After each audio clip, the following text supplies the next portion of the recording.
Public పార్కులో అనేక మంది జంటలు అన్ని వయసుల వారు వచ్చున్నారు, ఇంకా వస్తున్నారు. అంత విశాలమైన పార్కు కూడా జనంతో కిటకిటలాడిపోతోంది.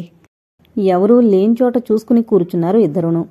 ఆ రోజంతా ఆఫీసు పనితో సతమతమైపోయిన మాధవ్కి ఇలా రావడం కొంత రిలీఫ్ అనిపించింది.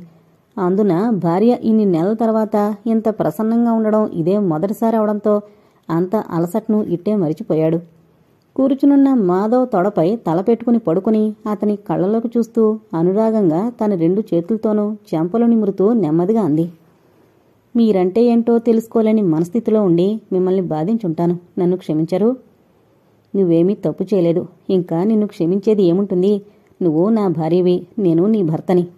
మన ఈ బంధంలో కోపతాపాలున్నా ఒకరిని మరొకరం భరించుకోవలసిన వాళ్లమే గాని దూరంగా ఉండగలిగే వాళ్ళం కాదుగా. లాలనగా ఆమె కళ్ళలోకి చూస్తూ గాలికి రేగుతున్న ముంగురులను సవరిస్తూ అన్నాడు మాధవ్. నేను అనారోగ్యవంతురాలని తెలిసి ఎందుకు చేసుకున్నారు మాధవ్? అతని చేతిని తన గుండెల మీద పెట్టుకుంటూ అడిగింది. అలా అడుగుతుంటే దేవకి కంఠం వణికింది. మీ నాన్నగారి మీదున్న గౌరవం కొలదీను. వారంటే నాకు పూజ్యభావం. అదీగాక నీ అందం, నీ విశాల నేత్రాల నుంచి చూసే వాలుచూపు నన్ను కట్టిపడేసింది. నువ్వు నా భార్యవు కాబోతున్నావని తెలిసిన రోజున నేను నమ్మలేకపోయాను. అది నిజమేనని తెలిసిన తర్వాత నా అంత అదృష్టవంతుడు మరొకడు ఉండడనుకున్నాను. మాధవ్ మెడ చుట్టూ చేతులు వేసి తన మీద కొంచుతూ, నేను రోగిష్ణుని తెలిసే చేసుకున్నారా అని అడిగింది. నీకు రోగమా? చచ్చా, అలాంటిదేమీ లేదే. నువ్వు సంపూర్ణ ఆరోగ్యవంతురాలివి. నిక్షేపంగా ఉంటే రోగిష్ణంటావేమిటి? నువ్వు ఒక బిడ్డకి తల్లివి కాబోతున్నావు. అంతకంటే ఆరోగ్యం ఇంకేముంది? మాధవ అలా అనేసరికి దేవకి కళ్ళలో నీళ్లు నిండుకున్నాయి. మాధవ్ని తేరిపారా చూస్తూ కొన్ని క్షణాలు రెప్పవేయడమే మరిచిపోయింది. ఇంత అందగాడు కాబట్టే తన తండ్రి మాధవ్ని తన అల్లుడిగా చేసుకోగలిగారు. ఈ అందం తన సొత్తు కావాలి కావాలి అనుకుంది. అలా ఎంతసేపున్నారో వాళ్లకే తెలీదు. భర్త ఒడిలో పడుకున్న దేవకికి టైం తెలియలేదు. అదొక విధమైన అనిర్వచనీయమైన అనుభూతితో కళ్ళు అరమడుపులయ్యాయి. ప్రకాశవంతంగా లైట్ల వెలుగు మీద పడ్డంతో ఉలిక్కిపడి టైం చూశాడు. 7 గంటలు దాటింది. ఇంకింటికి వెళదామా అని అడిగాడు దేవకిని. అప్పుడేనా? ఇంటి వద్ద మన కోసం ఎదురు చూస్తూ ఉంటారు. చూస్తే చూడవండి, నేనొక్కదాన్నే కాదుగా వచ్చింది. తోడు మీరున్నారు కాబట్టి మమ్మీ డాడీ భయపడరులేండి అంది గట్టిగా పట్టుకుంటూ కదలనివ్వలేదు. రోజూ వద్దాంలే అన్నాడు చెంప మీద రాస్తూ. నిజం? ప్రామిస్ అంటూ చేతిలో చెయ్యేశాడు. అప్పుడు దేవకి లేచి నిలబడింది కాదనకుండా. ఇద్దరూ పార్క్ చేసిన కారు దగ్గరకొచ్చారు. డోరు లాక్ తీయబోతూ ఆగిపోయాడు మాధవ్. ఎదురుగా మేరీ తన సంవత్సరం బిడ్డను వాకింగ్ చైర్లో పార్కుకు తీసుకొచ్చింది. అంత దూరం నుంచే కారుని నెంబర్ని చూసి గుర్తుపట్టింది గాని ఇంతకుముందు గంట క్రితం ఆఫీసులోనే ఉన్నారు మాధవ. ఇంతలో ఇక్కడికొచ్చారంటే ఆ పక్కనున్నామే బహుశా దేవకి గారే ఉంటారు. తనిప్పుడూ చూడలేదు. తన అన్న చెప్పిన వర్ణన్ను బట్టి ఊహించుకుంది. నమస్కారమండి అంది దగ్గరకొచ్చి. ప్రతి నమస్కారం చేశాడు మాధవ్. మేరీని దేవకికి చూపించి, డేవిడ్ చెల్లెలు మేరీ BA పాస్ అయింది. Type short hand lower హయ్యరు pass అయింది. భర్త యాక్సిడెంట్లో మరణించాడట. మన ఆఫీసులోనే స్టెనోగా చేస్తోంది అని దేవకికి, ఈమె నా భార్య దేవకి అని మేరీకి పరిచయం చేశాడు. పరస్పరం నమస్కారాలు అనంతరం మేరీని పరిశీలనగా చూసింది దేవకి. కనుముక్కు తీరు బాగున్నాయి. చిన్న వయసులోనే భర్తను కోల్పోయిన దైన్యస్థితికి బాధ అనిపించింది. అమాయకంగా వాకింగ్ చైర్లో కూర్చుని నవ్వుతున్న ఆ పసివాణ్ణి ముద్దాడింది. బాబు చాలా ముద్దొస్తున్నాడు మేరీ అంది దేవకి నవ్వుతూ. ఎంత ముద్దొచ్చినా బాబు తండ్రి లేని దురదృష్టవంతుడే కదండి. వాడి ముద్దు మురిపెం చూసుకుని సంతోషించగల సహచరుణ్ణి కోల్పోయాను కదండి అంటూనే కంటతడి పెట్టింది. మనకి ఎంతవరకే విధిరాతలో రాసున్నదని సరిపెట్టుకుని దిగులుమాని బాబుకి ఎలాంటి లోటు రాకుండా చూసుకోవాల్సిన బాధ్యత నీ మీదుంది మేరీ. దిగులుపడి ఏం చేయగలవు? జరిగిందేదో జరిగిపోయింది. ఉద్యోగం లభించింది కాబట్టి ఒంటరితనాన్ని కొంతవరకైనా మరిచిపోవచ్చు. మరిచిపోక చేయగలిగేది ఏం లేదు. బాబుని చూసుకునైనా నువ్వు గతం మరిచిపోవలసిందే, తప్పదు అంది దేవకి సానుభూతిగా మేరీ భుజం తడుతూ. దేవకి మనసున్న మనిషిగా మేరీని ఓదారుస్తున్న తీరును చూస్తుంటే మాధవ్కి ఎంతో ఆశ్చర్యం కలిగింది. మానసిక చాంచల్యం కలిగినప్పుడే అతి దారుణంగా ప్రవర్తిస్తుందే తప్ప మామూలు టైంలోనైతే చాలా మంచి మనసు. అసలు ఈ మానసిక రుగ్మత అనేది కలగడానికి కారణం, దాని పూర్వాపారాలు ఏంటో తెలుసుకోవాలన్న ఆసక్తి కలిగింది. ఏదైనా తీవ్ర సంఘటనను అనుకోకుండా చూసినా ఇలా భీతపడి మానసికంగా భయపడిపోయి వింతగా ప్రవర్తిస్తారు. అదే సంఘటన మనసులోనూ కళ్ల ముందు శాశ్వతంగా నిలిచిపోవడంతోనే ఇలా అవుతారు. ఏది ఏమైనా ఇలాంటి విషయాలు తెలుసుకోవాలి అన్న ఆసక్తి కలిగింది మాధవ్కి.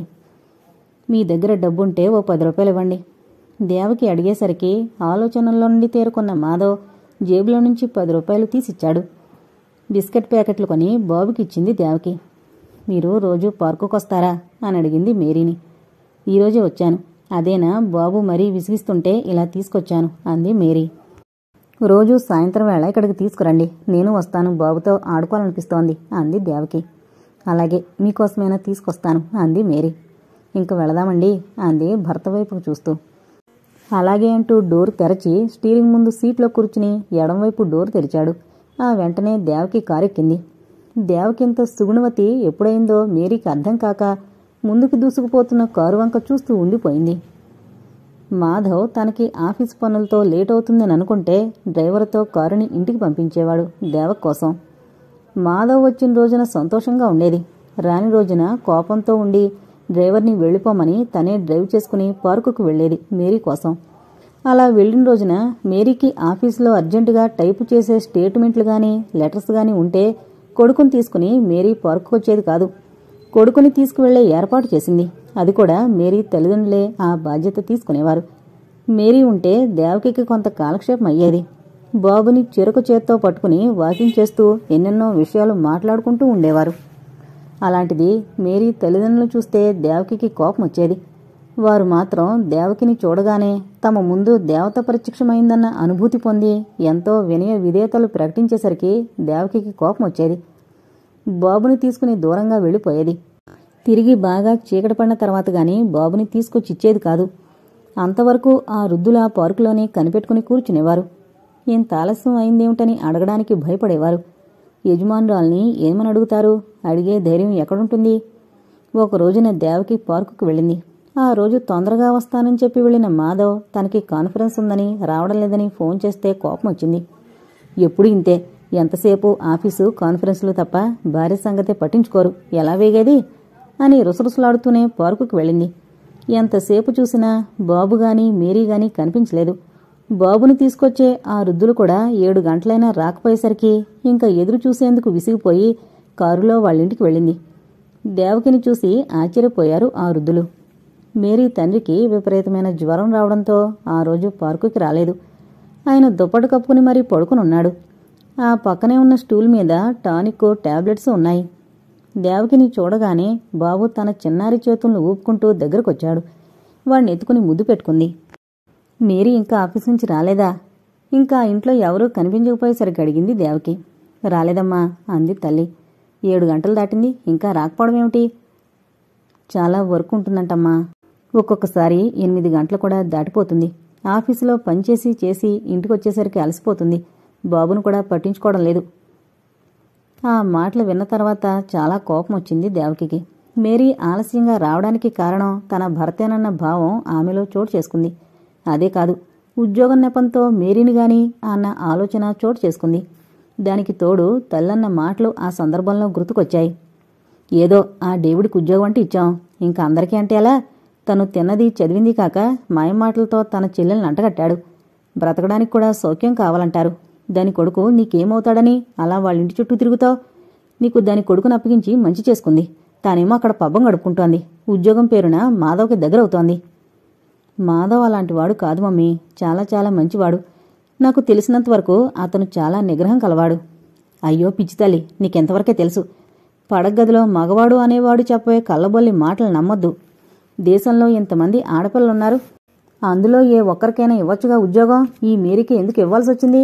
వయసులో ఉన్న మగవాణ్ణి కట్టేసుకోకపోతే లాభం లేదు. వర్క్ పేరుతో ఆఫీసులో గంటల తరబడి ఆ అమ్మాయిని ఉంచుకోవడంలో అర్థమేంటో తెలుసా? ఇంకా నువ్వే తెలుసుకుంటావని ఊరుకుంటున్నాను. నువ్వు అయోమయపు పిల్లవైపోతున్నావు. ఏమీ పట్టించుకోవడం లేదు. ఆ పిల్లాడు కోసం ఇక నువ్వు వెళ్లకు. ఎవరిని ఎంతలో ఉంచాలో అంతవరకే గాని నెత్తినెక్కించుకోకూడదు. మేరీ కొడుకు కోసం పార్కుకొస్తుంటే దేవకితో పాటు జగదాంబ కూడా వచ్చింది. రోజు కూతురు వెళ్లేది ఎక్కడికో తెలుసుకోవాలని తను బయలుదేరింది. తీరా వచ్చి చూస్తే మేరీ కొడుకు కోసం. ఆ టైంకి పార్కుకు తీసుకొచ్చి ఆ వృద్ధ తల్లిదండ్రులు కూర్చోవడం ఆశ్చర్యం కలిగించింది. అదీగాక బాబుని దేవకి కోసమే తీసుకురావడం మరీ విడ్డూరం అనిపించింది. దానికి తోడు దేవక పిల్లాన్ని ఎంతో గారాబం చేయడం, భుజాల మీద కూర్చోబెట్టుకోవడం, క్యాడ్బరీసు, బిస్కట్లు, ఐస్ క్రీము కొనిపెట్టడం, ఆటలాడడం చూస్తుంటే జగదాంబకి కడుపు మండిపోయింది. ఇలా తను వదిలేస్తే మతిమాలిన కూతురు ఇంకా ఈ పిల్లవాడికి ఆలంబనైపోతే అల్లుడు ఏదో ఒక మంచి రోజు చూసుకుని ఆ మీరిని వెంటబెట్టుకుని ఇంటికి తీసుకొచ్చి ఈమె నా భార్య అనంటే ఎవరేం చేయగలరు? కొత్తదనం కోసం అరులు చాచే ఈ మగవారు అవకాశం ఉన్నంతవరకు అందుకోవాలని తాపత్రయపడతాడే తప్ప వదిలిపెట్టడు. అందున ఉద్యోగం పేరున తన దగ్గర స్టెనోగా అపాయింట్ చేసుకున్నాడంటే తన కూతురికి ఈ లోకం పోకడ తెలియకపోయినా తను ఎన్నో సంఘటనలు, మరెన్నో వాస్తవిక విషయాలు తెలుసుకుంది కాబట్టి తన కూతుర్ని హెచ్చరించి వారిద్దరినీ దూరంగా ఉంచాలి అనుకుంది. తన భర్త ఒకరు, మాధవ్ ఏదన్నా చెప్తే కాదనరు.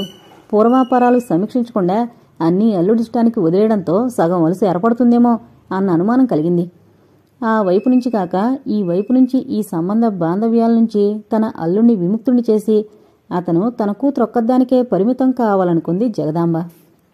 అదను చూసుకుని అస్త్రం సంధించి వదిలిపెట్టింది. దాంతో అంతవరకు ప్రశాంతంగా ఉన్న దేవకి మనసు కల్లోలమైంది. తల్లి చెప్పింది నిజమా కాదా అన్నది ఆలోచించలేదు. అదే సమయానికి మేరీ తల్లిదండ్రులు తన మనవడి కోసం వేళకింటికొచ్చి బిడ్డని చూసుకోవడం లేదన్న బాధతో వాళ్లంటే ఆ బాధని మరో రకంగా అర్థం చేసుకుంది దేవకి. దానికి తోడు తల్లి హెచ్చరిక కూడా గుర్తుకొచ్చి తోడైంది. ఇంకక్కడ ఒక క్షణం ఉండలేకపోయింది. బాబుని ఎత్తుకునంది. నేనిప్పుడే వస్తానండి అని బయటకొచ్చి బాబుని కారులో కూర్చోబెట్టుకుని 60 కిలోమీటర్ల స్పీడుతో కారుని ముందుకి పోనివ్వడం, ట్రాఫిక్ కంట్రోల్ని కూడా ఉల్లంఘించడం లాంటివి కూడా పట్టించుకోలేదు దేవకి. కారుని జూట్ మిల్లు ఆవరణలాపి బాబునెత్తుకుని గబగబా ఆఫీస్ వైపుకి నడవసాగింది. నైట్ షిఫ్ట్ జరుగుతోంది. మిల్లు లోపల దేదీప్యమానంగా లైటింగు, సైకిళ్లు, స్కూటర్స్, కారులు బారులు తీర్చున్నాయి. వాటినన్నింటినీ చూస్తూనే లోపలకు అడుగుపెట్టింది. ఆ విశాలమైన హాల్లో ఎన్నో టేబుల్స్, కుర్చీలు ఉన్నాయి. నైట్ డ్యూటీగా కొంతమంది ఆఫీసు స్టాఫ్ ఉన్నారు. మరికొన్ని టేబుల్స్, కుర్చీలు ఖాళీగా ఉన్నాయి. చెప్పుల చప్పుడు వినిపించి తల వంచుకుని పనిచేసుకుంటున్న స్టాఫ్ తలెత్తి చూసేసరికి దేవకి కనిపించింది. కుర్చీల్లో నుంచి చప్పున లేచి నిలబడి యజమానురాలికి చేతులు జోడించి నమస్కరించారు. వారందరికీ చిరునవ్వుతో నమస్కరించి ఆ చేత్తోనే వారిని కూర్చోమని సైగ చేసింది. ఆమె ఎత్తుకున్న ఆ బిడ్డ ఎవరైంది వారికి అర్థం కాలేదు. అలాగే వారందర్నీ చూస్తూ ముందుకు వెళ్లి గ్లాస్ డోర్స్ ముందాగి లోపలకు చూసింది. తల వంచుకుని టైప్ చేసుకుంటోంది మేరీ. ఆమె చేతివేళ్లు టైపు లెటర్స్ మీద నాట్యమాడుతున్నాయి. ఏకాగ్రతతోనే తన పని చేసుకుపోతోంది. ఇంకా ఆమె ముందు కొన్ని ఫైళ్లున్నాయి. మరో టేబుల్ ముందున్న చైర్లో మాధవ్ తల వంచుకుని సీరియస్గా టైప్ చేసిన లెటర్స్ని చూసుకుంటున్నాడు. వెరిఫికేషన్ చేసిన లెటర్స్ని ట్రేలో ఉంచుతున్నాడు. డోరు తెరచిన చొప్పుడవడంతో ఇద్దరూ ఒకేసారి తలెత్తి చూసేసరికి ఎదురుగా దేవకి, ఆమె చేతిలో మేరీ కొడుకు బాబు. తల్లిని చూడగానే వాడి ముఖంలో ఆనందపు రేఖలతో కాళ్లను చేతులను పడీపడిమంటూ గుంజుకుంటూ దేవకి చేతుల్లోంచి కిందకు దిగి తల్లి దగ్గరకు ఉరకాలనుకుంటున్నాడు. అది గ్రహించిన దేవకి బాబుని కిందకు వదిలిపెట్టింది. గెంతుతూ తల్లిని చేరుకున్నాడు. అప్పుడక్కడికొచ్చిన భార్యను చూసి ఆశ్చర్యపడిపోయాడు మాధవ్. నోట మాట రాలేదు. ఏం మాట్లాడాలో కూడా తెలియలేదు. అదేంటి అలా చూస్తారు? నేనేమైనా రాక్షసులా కనిపిస్తున్నానా? లేక ఇప్పుడు ఇలా ఎందుకొచ్చింది అని ఆశ్చర్యపోతున్నారా అంటూ గడగడా మాట్లాడేసింది దేవకి. అప్పటికి తేరుకున్నాడు మాధవ్. ఇలా వచ్చామేమిటి దేవకి? రా, ఇలా వచ్చి కూర్చో అన్నాడు. ఏ, నేను రావడం మీకు బాధగా ఉందా? అది కాదు దేవకి. ఏంటండి కాంది? మీకంటే భార్యతో అవసరం లేదు. ఇల్లు వాకిలి అంటే పట్టదు. మీతో పాటు మేరీని కూడా ఇక్కడే కట్టిపడేస్తే ఎలా? తనకి ఓ పసివాడున్నాడన్న సంగతి మరిచిపోయారా? అయినా నాకు తెలియకడుగుతాను, ఆడపిల్లను ఒక్కదాన్ని ఉంచుకోకపోతే మగవాళ్లే లేరా మీ ఆఫీస్లో? స్టెనో ఒక్క మేరీయే. రేపు మధ్యాహ్నం 3 గంటలకి కాన్ఫరెన్స్ ఉంది. ఆహ్వానాలే కాక స్టేట్మెంట్స్ కూడా తయారు చేయవలసింది. ఇంటికి రావడం లేట్ అవుతుందని నీకు ఫోన్ చేసి చెప్పాలనుకున్నాను గాని వర్కులో బిజీ అవడం వలన ఆ విషయం మరిచాను. మరో గంటకి పని పూర్తవుతుంది. అవగానే వచ్చేస్తాం అన్నాడు సంజయ్ ఇస్తూ. వచ్చేస్తామంటున్నారు? మేరీని కూడా మీతో పాటు కారులోనే తీసుకొస్తారా? అవునులే మరి. పగలు రాత్రుళ్ళు సేవలు చేయించుకుంటూ ఉంటే ఆ పాటి సహాయం చేయకపోతే ఎలా? అందుకేగా మేరీని మీ స్టెనోగా పెట్టుకుంది. ఏ ఉద్దేశం లేకపోతే ప్రత్యేకించి మేరీని ఎందుకు కావాలనుకున్నారో నాకు అర్థమైందిలేండి. ఆమెకి భర్త చనిపోవడం కూడా మీ ఇద్దరికీ మంచి అవకాశం లభించింది. దేవకి కోపంతోనూ నిప్పులు కురిపించే కళ్లతోనూ చూస్తూ మాట్లాడుతుంటే మేరీ అవమాన భారంతో తల వంచుకుంది. భార్యని వారించాలని మాధవ్ ఎంతగానో ప్రయత్నించి విఫలుడైపోయాడు గాని దేవకి వాగ్దాటికి అడ్డుకట్ట వేయలేకపోయాడు. చాలించండి మీ నటనలు. మేరీ, ఆ మగమనిషికి బుద్ధిజ్ఞానం లేకపోతే నీకైనా లేదా? నీకొక పిల్లవాడున్నాడు. వాడి ఆలనాపాలన చూసుకోవాలని నీకు అనిపించడం లేదా? ఉద్యోగాలు చేసే ఆడవాళ్ళందరూ నీలాగానే బాసులతో పాటు అర్ధరాత్రి వరకు ఆఫీసుల్లోనే ఉంటున్నారా? ఇలాగైతే నువ్వు ఇక మా ఆఫీసుకు రావద్దు. సాటి మనిషిని, అందున తోటి స్త్రీకి చెప్పవలసిన విధానం కంటే కూడా మరో 4 అడుగులు ముందుకు వేసి మరీ చెప్పింది అనే కంటే చాలా దారుణంగా కించపరిచింది, అవమానించింది. ఆ మాటలు వినలేక మేరీ బాధతో కొడుకుని గుండెలకు హత్తుకుని కళ్ళు మూసుకున్న ఆ కనురెప్పల నుంచి కన్నీటి బిందువులు చెంపల మీదుగా ప్రవహించి పమిట చెంగు మీద పడి ఇంకిపోయాయి. దేవకి అరుపులకి కేకలకి నైట్ డ్యూటీ చేస్తున్న కొంతమంది స్టాఫ్ తమ పని ఆఫ్ చేసుకుని చెవులు రిక్కించి మరీ వినసాగారు. మేరీని అపాయింట్ చేసినప్పటినుంచి వారందరికీ కన్నెరగానే ఉంది. 10 నిమిషాలు లేటుగా వచ్చినా మేరీని ఏమీ అనరు. ఎలాంటి సంజాయిషీ అడగరు. తాము 5 నిమిషాలు లేటుగా వచ్చినా సంజాయిషీ ఇచ్చుకోవాలి. తమ బంధువుల కుర్రాడు అప్లై చేస్తే కాదని ఆ పోస్టు మేరీకివ్వడం, అది కూడా అప్లై చేయకుండానే అపాయింట్మెంట్ చేసుకోవడం కొంతమందికి బాధ కలిగించింది. లేట్ అయితే తన కారులోనే డ్రాప్ చేయడం లాంటివన్నీ చూశారు. ఇప్పుడు దేవకి ఆఫీస్కొచ్చి అలా కేకలు వేస్తుంటే వాళ్ళందరికీ వినోదంగా ఉంది. మాధవ్కి చెమటలు పట్టాయి. దేవకి నిందారోపణలకి కినుడైపోయాడు. ఈ మధ్య ఏ కారణం చేతనో దేవకి మామూలు సంసార స్త్రీలా ప్రవర్తించడం, భర్తంటే విపరీతమైన అనురాగంతో ఉండడం, మీరు లేందే నేను బ్రతకలేను అనేంత గాఢంగా భర్తని అల్లుకుపోవడం, భర్త ఉదయం లేచిన దగ్గర్నుంచి తిరిగి ఆఫీసుకు వెళ్లే వరకు వెన్నంటుండి తనకి ఏమేమి కావాలో అడిగి మరీ చేసేది. దేవకిలో ఎంతో మార్పు వచ్చింది. బహుశా మందులు కంటిన్యూగా వాడడం వల్లనేమో అనుకున్నాడు. అలాంటిది ఇంతలో ఎంత మార్పు వచ్చిందోనని విస్తుపోతున్నాడు. తను ఆనందించినన్ని రోజులు పట్టలేదు. ఇప్పుడు తనేమన్నా వ్యతిరేకత చూపించే స్వభావురాలు. ఆ రోగ లక్షణమే అది. అలాగని ఊరుకోలేకపోయాడు. మతుండే మాట్లాడుతున్నావా అని అడిగాడు కోపంగా. నాకు మతి లేదు? మీరేనా ఈ మాట అంటోంది? నిజమేనండి, నిజంగానే నాకు మతి లేదు. మీరన్న మాటే కరెక్టు. మతి ఉన్నదాన్నైతే ఈ యావదాస్తికి వారసురాలైన నేను కూర్చోవలసిన ఆ కుర్చీలో మిమ్మల్ని కూర్చోబెట్టడమే మా డాడీ నేను చేసిన తప్పు. మతిలేని వాళ్ల చేష్టలు కాకపోతే రాత్రి 10 గంటల వరకు భర్త ఇంటికి రాకపోవడం ఏంటని నేను అడకపోవడమే నా మతిలేనితనం. నా భర్త శ్రీరామచంద్రుడని నేను భావించడం మతిలేకపోవడమే కదా. ఇక నుంచి మీరింటికి రావద్దు. ఈ ఆఫీసులోనే ఆ మేరీతోనే ఉండిపోండి. నేను మీకు అవసరం ఎలాగూ లేదు. నాకు మీ అవసరం లేదు. లేదంటే లేదు కదూ అంటూనే చటుక్కున వెనుతిరిగి రివ్వున గాలికెగిరిపోయే కాగితం ముక్కల ముందుకు దూసుకుపోయింది దేవకి. బాధని, అవమానాన్ని దిగమింగుకుని విప్పారిన నేత్రాలతో చూసేసరికి అక్కడ దేవకి గాని మేరీ గాని లేరు. దేవకి ఆరోగ్య పరిస్థితి గుర్తుకొచ్చిన వెంటనే బయటికి పరిగెత్తాడు. అక్కడ దేవకి కనిపించలేదు. గేటు దగ్గర వాచ్మెన్ అడిగాడు. పరిగెత్తుకు వెళుతుంటే ఎవరో అనుకున్నాను గాని అమ్మగారని అనుకోలేదు. ఇటే వెళ్లారు సార్ అనేసరికి మాధవ్కి భయం కలిగింది. తన కారు దగ్గరకు వచ్చేసరికి విడిగా పెట్టున్న ఆలివ్ గ్రీన్ మారుతి కారుంది.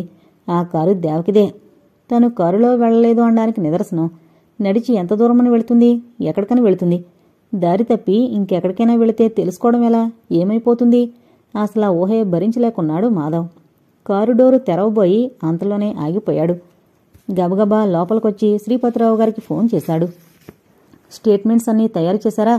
పాపం మేరీని చాలా శ్రమ పెట్టమైంది. ఆ అమ్మాయిని మన కారులో డ్రైవర్కి అన్ని జాగ్రత్తలు చెప్పి ఇంటికి పంపించు అన్నారు ఫోన్ రిసీవ్ చేసుకున్న శ్రీపతిరావు గారు. అలాగే సార్. కానీ దేవకి ఇంటికొచ్చిందా? అక్కడికొచ్చిందా? అనుమానంగా అడిగారు. అవును, నాతో గొడవపడి వెళ్ళింది. ఎందుకని? ఆ విషయాలన్నీ తర్వాత. నేను ఇంటి నుంచి వెతుక్కుంటూ వస్తాను, మీరు కూడా. అర్ధోక్తిలోనే ఆగిపోయాడు మాధవ్. అలాగే. అటువైపు నుంచి రిసీవర్ క్రెడిల్ చేయడంతో మాధవ్ గబగబా బయటకొచ్చేశాడు. అలా వెళ్లడం రావడం అంతా చూస్తున్న స్టాఫ్ చెవులు కొరుక్కోవడం మొదలుపెట్టారు. వాటినన్నింటినీ పట్టించుకునే తీరిక దొరకలేదు మాధవ్కి. దేవకి ఎక్కడికైనా వెళితే ఈ రాత్రి టైంలో ఎక్కడని వెతుకుతాడు? పైగా కారు తీసుకువెళ్లకుండా వెళ్ళింది. ఎంత దూరమని వెళుతుంది? కారుని స్లో చేసి అటు ఇటూ చూసుకుంటూ కారు హెడ్లైట్ల వెలుగులో ముందుకు చూసుకుంటూనే మరికొంత దూరం వెళ్లాడు. పార్కు రావడంతో కారు నాపి లోపలికి వెళ్లాడు. ఆ పార్కులో ఆ టైంలో ఎవరూ ఉండకపోవడంతో వెతకడం తేలికైంది మాధవ్కి. ఓ పొదచాటున కూర్చుని మోకాళ్ల మధ్యలో ముఖం దాచుకుని సన్నగా రోదిస్తున్న దేవకిని చూసి ఆతృతగా దగ్గరికి వెళ్లాడు. తలమీద చెయ్యుంచాడు. అంత బాధలోనూ ఉలిక్కిపడి తలెత్తి చూసింది దేవకి. భర్తని చూడగానే చిర్రెత్తుకొచ్చింది.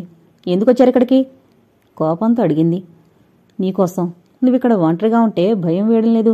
ఇంటికి వెళదాం రా దేవకి అన్నాడు అనునయంగా. భయమా? నాకెందుకు భయం? నేనేం తప్పు చేశానని భయం అంటూ పెద్దగా నవ్వింది. పెడీలు నవ్వుతూ వెనక్కి ముందుకి ఊగిపోతోంది. వెనక్కి ఎక్కడ పడిపోతుందోనని 2 భుజాల్ని తన చేతులతో గట్టిగా పట్టుకుని ఆపాడు. ఇప్పుడు తనేమన్నా ఉపయోగం ఉండదు. బాగా ఏడవడం వలన కళ్ళు ఎర్రవారి ముఖమంతా ఉబ్బిపోయింది. మానసికంగా దేవకి బాధపడుతోంది. నెమ్మదిగా లేవదీసి అక్కును చేర్చుకున్నాడు. మీరు నాకు కావాలండి, కావాలి. మీరు లేకపోతే నేను బ్రతకలేను. ఒక్కొక్క మాటను 2 సార్లుగా ఉచ్చరిస్తూ తడబడిపోతున్న దేవకి మానసిక పరిస్థితి ఏ విధంగా పరిణమించిందో అర్థమయ్యి ఎంతో బాధపడ్డాడు. అలాగే, నేను నీవాణ్ణేగా, ఇంకింటికి వెళదామా? మాధవ్కి కరుచుకుపోయింది చిన్నపిల్లలాగా. ఏడుస్తూనే తల పంకించింది. దేవకిని అలాగే పొదివి పట్టుకుని కారు దగ్గరికి నడిపించుకుని వెళ్లి ముందు సీట్లో కూర్చోబెట్టి డోరు మూసి మరో డోరు తెరచి డ్రైవింగ్ సీట్లో కూర్చుని కారు స్టార్ట్ చేసి దేవకి వైపుకు చూశాడు. సీటు కానుకుని కళ్ళు మూసుకుంది. అది చూసిన మాధవ్ మనసు ద్రవించిపోయింది. ఎడమ చేత్తో దేవకిని తన భుజం మీదకి లాక్కున్నాడు. అలాగే ఆ భుజం మీద పడి కళ్ళు మూసుకుంది. ఇంటికొచ్చేసరికి జగదాం బొక్కత్తే కారిడార్లో నిలబడి చూస్తోంది. అప్పటికింకా భర్త రాలేదు. కారు గేట్లోంచి దూసుకురావడం చూసిన జగదాంబ ఆతృతగా కారుకి ఎదురు వెళ్ళింది.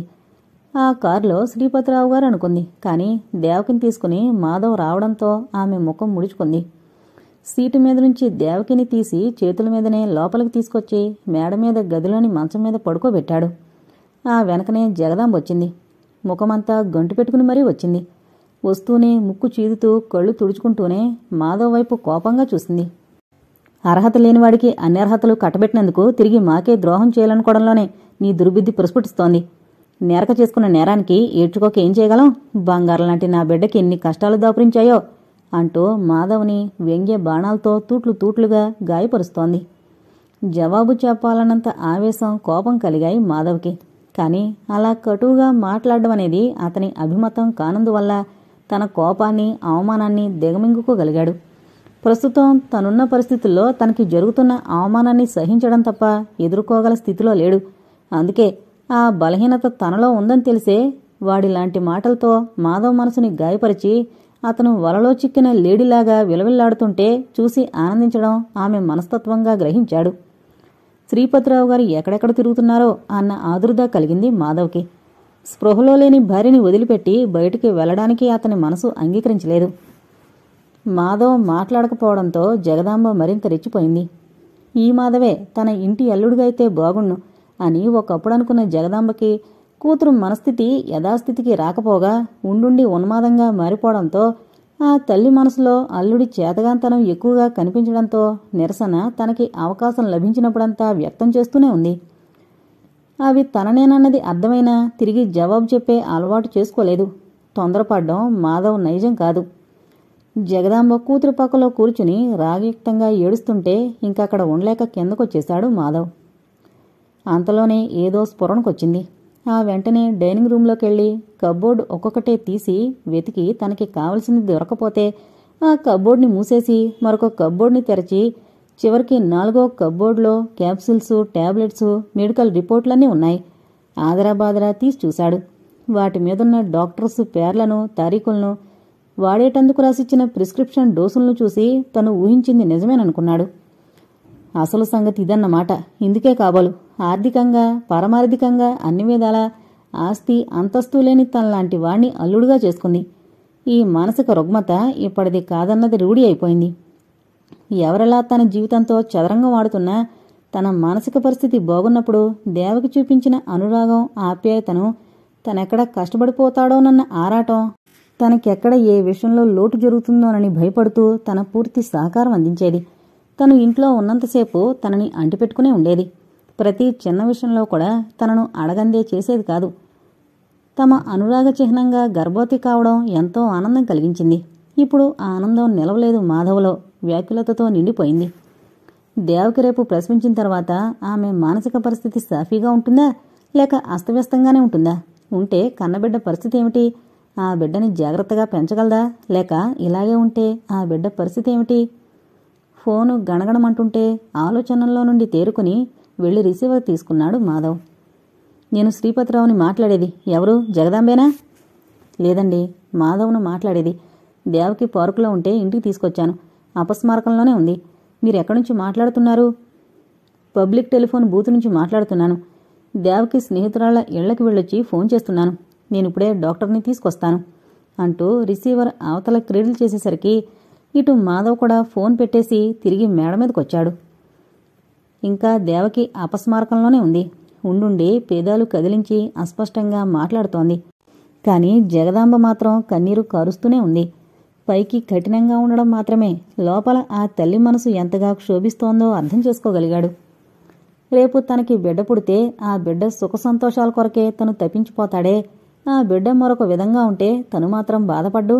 అందువలన తను జగదాంబగారిని అర్థం చేసుకునేటందుకే ప్రయత్నిస్తున్నాడే గాని ఆమె విసిరే విసుర్లకి తట్టుకోలేకపోతున్నాడు అంతే. డాక్టర్ శకుంతలను తీసుకొచ్చారు శ్రీపతిరావు గారు. దేవకిని పూర్తిగా పరిశీలించిన అనంతరం భారంగా నిట్టూర్పు విడుస్తూ అంది. చాలా ప్రశాంతమైన వాతావరణంలో ఉంచాలి అంటే మీరు దేవకిని మానసికంగా కుంగిపోయేలా చేస్తున్నారు. ఇప్పుడిలా అవడానికి కారణం ఎవరో ఒకరు దేవకి మనసుని గాయపరిచారు, అవునా అని ఆ ముగ్గురి వైపుకి ఒకరి తర్వాత మరొకరిని ప్రశ్నార్థకంగా చూసింది. శ్రీపతిరావు గారు గాని మాధవ్ గాని తమ వల్ల ఏమీ కాలేదనే తలలు అడ్డంగా ఊపారు.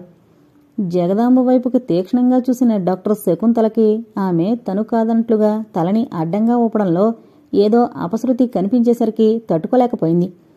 దేవకికి మతి చాంచల్యం జరిగినప్పటినుంచి ఇప్పటి వరకు తనే ట్రీట్ చేయడంతో కేసు పూర్వాపారాలు తెలుసుండడం వలన ప్రతి చిన్న విషయానికి ఎక్కువ శ్రద్ధ తీసుకుని ట్రీట్మెంట్ ఇవ్వడంలో కడు నేర్పు చూపిస్తోంది. అందరి ముందు జగదాంబని ఏమీ అనకూడదని తనను తాను కంట్రోల్ చేసుకుంది. ఆ సందర్భంలో ఇవ్వవలసిన ట్రీట్మెంట్ ఇచ్చి మెడికల్ చెస్ట్ సర్దుకొని మరికొన్ని టాబ్లెట్స్ ఇచ్చి ఏ టైంలో వాడవలసింది చెప్పి కిందకొచ్చింది. ఆమెను అనుసరించి మాధవ్ రాబోతుంటే వారించింది. శ్రీపతిరావు గారికి సైగ చేసింది. ఆ ఇద్దరూ కలిసి కిందకొచ్చారు. మనం ఇక్కడ మాట్లాడుకునే కంటే కారులో వెళుతూ మాట్లాడుకోవడం మంచిది, రండి వెళదాం అంది డాక్టర్. శ్రీపతిరావు గారు కారిడార్లో ఉన్న కారు దగ్గరికి వెళ్లారు. డ్రైవింగ్ సీట్లో ఆయన, వెనక సీట్లో ఆమె కూర్చున్నారు. స్ట్రీట్ లైటు దేదీప్యమానంగా వెలుగుతున్నాయి. మీరేదో చెప్పాలనుకున్నారు అంటూ మొదలుపెట్టాడు. అవును, దేవకి విషయమే. ఉండుండి మానసికంగా కుంగిపోయి అపస్మారకంలో ఉండడం అనేది రోగి శరీర పరిస్థితిని బట్టి ఒక్కొక్కసారి తీవ్ర ప్రమాదం కలుగుతుంది. మానసికంగా పేషెంట్ని సంతోషపరచాలి గాని ప్రతి చిన్న విషయానికి కొంగదీసే పరిస్థితి రాకూడదు. కాబట్టి ఆ భార్యాభర్తలను ఒంటరిగా ఉంచడం మంచిది. ఒకరినొకరు సంపూర్తిగా అర్థం చేసుకునేటందుకు తోడ్పడుతుంది. అలాగే సహకరించుకునే స్వేచ్ఛ కూడా వారికి లభించి మరింత స్వతంత్రంగా ఇంకా దగ్గర అవ్వగలిగే అవకాశం ఉంటుంది. అదే దేవకి మానసిక వ్యాధికి మందు. దేవకి ఇలా అవడానికి కారణం మేమిద్దరమేనని మీరు అనుకుంటున్నారా అని అడిగారు శ్రీపతిరావు గారు అనుమానంగా. మీరలా భావించుకోవద్దు. పేషెంటు మనస్థితిని బట్టి నేను నిర్ణయించుకుందది. అలా చేస్తే దేవకి మనలో ఒక మనిషి కాగలదు. అదిగాక తను ప్రెగ్నెన్సీ కావడం వలన కొన్ని అదనపు జాగ్రత్తలు తీసుకోవాల్సిన అవసరం ఉంది. వాళ్ళిద్దరినీ వేరే ఇంట్లో ఉంచడం అనేది ఇంకా అనేక అనుమానాలకి దారితీయొచ్చుగా. అలాగైతే మీరొక పని చేయకూడదు. అలాగే చేస్తాను. నా బిడ్డ కోసం నేను ఏమైనా చేస్తాను. చెప్పండి డాక్టర్, చెప్పండి. మీ మాటని శిరసా వహిస్తాను తొందరగా అన్నారు శ్రీపతిరావు గారు. మీరు చేయవలసిందల్లా దేవకి మాధవలను వేరే కాపురం పెట్టించడం. వాళ్ళిద్దరినీ ఒంటరిగా ఉంచడం కంటే మరో మందు లేదనిపిస్తోంది ప్రస్తుత పరిస్థితుల్లో. మా దగ్గరుంటే ఆ దంపతులకి కలిగిన నష్టం ఏముంది డాక్టర్? ఎంతో జాగ్రత్తగా చూసుకుంటున్నాం కదా. తన అనుమానం నివృత్తి చేసుకోసాగారు శ్రీపతిరావు గారు. మీరు ఎంతో గౌరవంగా ప్రేమగా చూసుకుంటున్నారని తెలుసు. అందువలన సమస్యలు పరిష్కారం అవుతాయని అనుకోవద్దు. ఒక్కొక్కప్పుడు చిన్న చిన్న విషయాలే చాలా గడ్డు సమస్యలను సృష్టిస్తాయని మీకు తెలుసు. జగదాంబ గారు ఒక్కొక్కసారి తన ఆస్తి అంతస్తు గుర్తు చేసుకోవడం, తన కింద ఉద్యోగులుగానే మాధవ్ను కూడా పరిగణించడం, మీకు కనిపించని లోపాలు మాధవ్లో ఆమెకెన్నో విధాలుగా కనిపించొచ్చు. వాటినన్నింటినీ రకరకాల కథలుగా దేవకి దగ్గర విమర్శించొచ్చు. ఆ ధాటికి దేవకి సున్నితమైన మనస్తత్వం దెబ్బతిండం, తిరిగి మామూలుకి రాకపోవడంలో గల అంశాలను ఊహగానే చెప్తున్నాను. జరిగినవి మరో రకంగానూ ఉండొచ్చు. ఏది ఏమైనా వారిద్దరినీ విడిగా స్వేచ్ఛగా ఉంచడం మంచిది. అంతకు మించి మరో మార్గం లేదు. డాక్టర్ చెప్పినవన్నీ సావధానంగా విన్నారు శ్రీపతిరావు గారు. డాక్టర్ చెప్పింది కరెక్టు అనే నిర్ధారణకొచ్చేశారు. అందుకు ఏమి ఏర్పాట్లు చెయ్యాలి అన్న ఆలోచనలో పడిపోయారు. అంతలోనే చటుకున గుర్తుకొచ్చింది. కాన్ఫరెన్స్కి ఆహ్వానిస్తూ విదేశీ కంపెనీల నుంచి ఆ క్రితం రోజునే ఆహ్వానం, టూర్ గురించిన వివరాలు ఉన్నాయి. డేట్ చూసి ఇంకా టైం ఉందిగా అని తీసి పర్సనల్ ఫైల్లో ఉంచారు. ఈలోగా దేవకి డెలివరీ అవుతుంది. మంచి ఆయాం చూసి ఇంట్లో ఉంచి తామిద్దరూ ఓ 3 నెలలు దేశాలు తిరిగి రావచ్చు. అవకాశం ఈ విధంగా కలిసొస్తుంది.